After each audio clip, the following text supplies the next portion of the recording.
અને હવે વાત કરીશું સૌરાષ્ટ્રને સંજીવનીની ભેટની।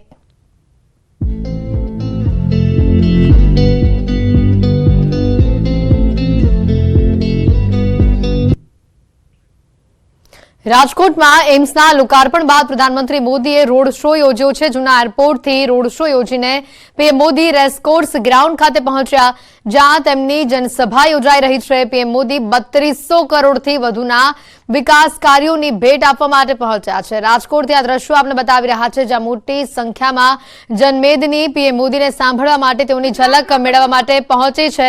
અને આ દ્રશ્યો આપણે બતાવી રહ્યા છે રાજકોટના સભા સ્થળ ખાતેથી, કે જ્યાં મોટી સંખ્યામાં જનમેદની ઉમટેલી જોવા મળી રહી છે। જ્યાં નજર ફરે ત્યાં લોકોની જે ભીડ છે તે જોવા મળી રહી છે।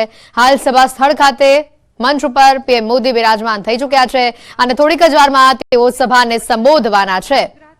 આ સીધા દ્રશ્યો આપણે બતાવી રહ્યા છે રાજકોટથી। આજે રાજકોટ સહિત સમગ્ર સૌરાષ્ટ્રને વિવિધ ભેટ મળવાની છે। મંચ પર ઉપસ્થિત સૌ મહાનુભાવોનું અને આટલી મોટી સંખ્યામાં અહીંયા ઉપસ્થિત આપ સૌનું પણ અમે સહર્ષ સ્વાગત કરીએ છીએ। નમસ્કાર। સમગ્ર સૌરાષ્ટ્રની આર્થિક સામાજિક રાજધાની એવા રાજકોટમાં એમ્સ સહિત દેશની અન્ય એમ્સ અને ગુજરાતના પ્રજાજનોને કુલ ₹48,000 કરોડના વિકાસ કાર્યોની ભેટ આપવા માનનીય પ્રધાનમંત્રી શ્રી આપણી વચ્ચે પધાર્યા છે, ત્યારે આવો તેમનું વિધિવત રીતે સ્વાગત। અનાજ મુદ્દે વધુ વિગત મેળવીશું। ફોનલાઈન ઉપર સંવાદદાતા અંકિત અહીંયા જોડાઈ ચૂક્યા છે। અંકિત, સભા સ્થળ ખાતે પીએમ મોદી પહોંચી ચૂક્યા છે, મંચ ઉપર તે ઉપસ્થિત છે અને મોટી સંખ્યામાં જનમેદની અત્યારે અહીંયા ઉમટી છે। હાલ કેવો માહોલ ત્યાં જોવા મળી રહ્યો છે?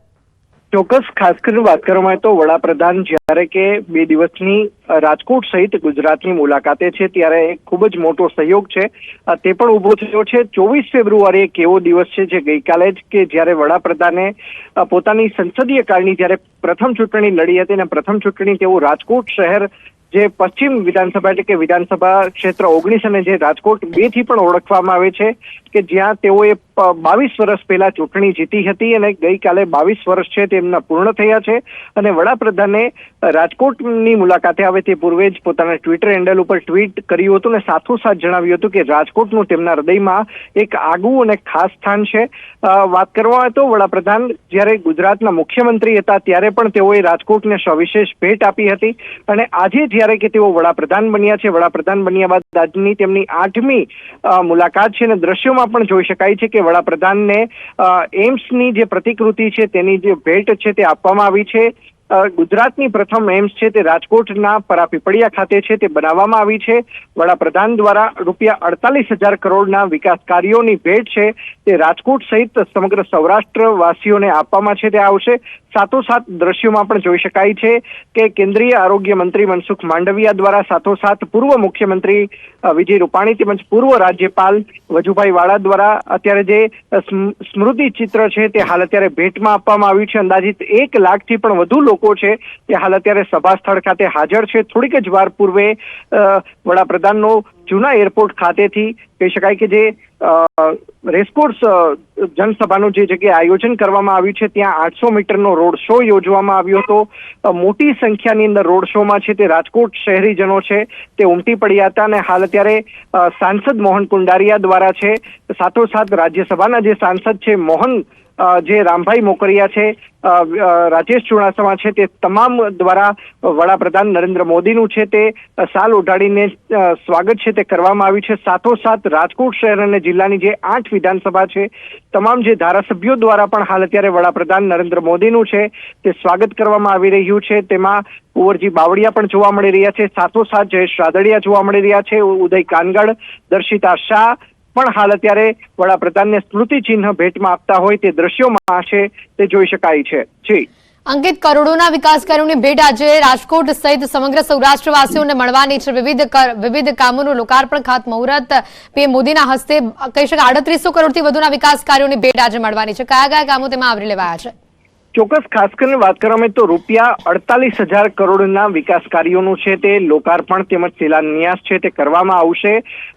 માત્ર રાજકોટથી જ રાજકોટની જે પરાપીપળિયા ખાતે જે એમ્સ છે તે એમ્સ સહિત દેશભરની અંદર જુદી જુદી 5 એમ્સ છે તેનું લોકાર્પણ અને શિલાન્યાસ છે તે વડાપ્રધાન દ્વારા છે તે કરવામાં આવનાર છે। થોડીક જ વારની અંદર જે ઉત્તર પ્રદેશની અંદર, સાથોસાથ કહી શકાય કે પશ્ચિમ બંગાળની અંદર તો સાથોસાથ પંજાબની અંદર જે એમ્સનું જે શિલાન્યાસ તેમજ ખાતમુહૂર્ત લોકાર્પણ છે તે પણ રાજકોટથી જ કરવામાં આવશે.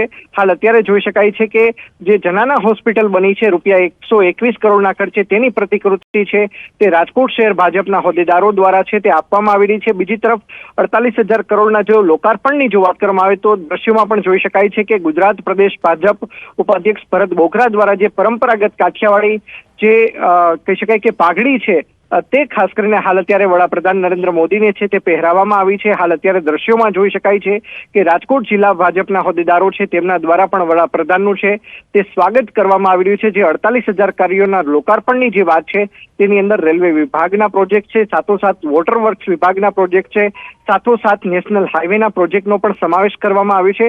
તો બીજી તરફ વાત કરવામાં આવે તો ઉર્જા વિભાગના કાર્યોનો પણ તેમાં સમાવેશ છે અને જે સ્વાસ્થ્ય વિભાગના કાર્યોનું પણ તેમાં લોકાર્પણ અને શિલાન્યાસ છે તે વડાપ્રધાન નરેન્દ્ર મોદી દ્વારા છે તે કરવામાં આવનાર છે. જી બિલકુલ અંકિત, આભાર માહિતી બદલ. તો હાલ સીએમ સંબોધન કરી રહ્યા છે. આદરણીય પ્રધાનમંત્રી શ્રી નરેન્દ્રભાઈ મોદી સાહેબ, પ્રદેશના યશસ્વી અધ્યક્ષ તથા નવસારીના લોકપ્રિય સાંસદ શ્રી આર પાટીલજી, કેન્દ્રીય મંત્રી ડોક્ટર મનસુખભાઈ માંડવિયા, ડોક્ટર મહેન્દ્રભાઈ મુજપરા, પૂર્વ મુખ્યમંત્રી શ્રી વિજયભાઈ રૂપાણી, પૂર્વ રાજ્યપાલ તથા વરિષ્ઠ આગેવાન શ્રી વજુભાઈ વાળા, મારા સાથી મંત્રી શ્રી ઋષિકેશભાઈ પટેલ, કુંવરજીભાઈ બાબરિયા, શ્રીમતી ભાનુબેન બાબરિયા, સાંસદ શ્રી મોહનભાઈ કુંડારિયા, શ્રી વિનોદભાઈ ચાવડા, શ્રી રાજેશભાઈ ચુડાસમા, ડોક્ટર ભારતીબેન શિયાળ, શ્રી નારણભાઈ કાછડિયા, રાજ્યસભાના સાંસદ શ્રી રામભાઈ મોકરિયા, શ્રી કેસરી દેવસિંહ ઝાલા, જિલ્લા પંચાયતના પ્રમુખ શ્રીમતી પ્રવીણાબેન રંગાણી, રાજકોટના મેયર શ્રીમતી નયનાબેન પઢેડિયા, ધારાસભ્ય શ્રી ઉદયભાઈ કાનગડ, ડોક્ટર દર્શિતાબેન શાહ, જયેશભાઈ રાદડિયા, શ્રી રમેશભાઈ ટીલાળા, શ્રીમતી ગીતાબેન જાડેજા, ડોક્ટર મહેન્દ્રભાઈ પાડલિયા, જીતુભાઈ સોમાણી, શ્રી દુર્લભજીભાઈ દેથરિયા, ચૂંટાયેલા જનપ્રતિનિધિ, સંગઠનના પદાધિકારી, પ્રેસ મીડિયાના મિત્રો તથા વિશાળ સંખ્યામાં ઉપસ્થિત ભાઈઓ બહેનો સૌને મારા નમસ્કાર. વિશ્વ નેતા અને જનપ્રિય વડાપ્રધાન શ્રી નરેન્દ્રભાઈ મોદીના નેતૃત્વમાં સહુજન હિતાય સહુજન સુખાયના ધ્યેયથી કાર્યરત સરકારની જનસેવા સુખાકારી પ્રતિબદ્ધતાની સાક્ષી આપતા આજના અવસરે આદરણીય વડાપ્રધાનશ્રીનું સ્નેહસભર સ્વાગત કરું છું. વડાપ્રધાનશ્રીએ હેલ્થકેર, રેલ રોડ કનેક્ટિવિટી, વીજળી, પાણી સહિતના ઇન્ફ્રાસ્ટ્રક્ચરને સુદૃઢ કરી લોકોનું ઇઝ ઓફ લિવિંગ વધારવાની ગેરંટી આપી છે. મોદી સાહેબે દરેક વ્યક્તિનું જીવન સ્તર સુધરે એવો સંકલ્પ કર્યો છે. સર્વગ્રાહી, સર્વસ્પર્શી વિકાસ માટે આહાર, આરોગ્ય અને આવાસ જેવા ક્ષેત્રને પણ અગ્રતા આપી છે. આજે દેશના આરોગ્ય સેવા માળખામાં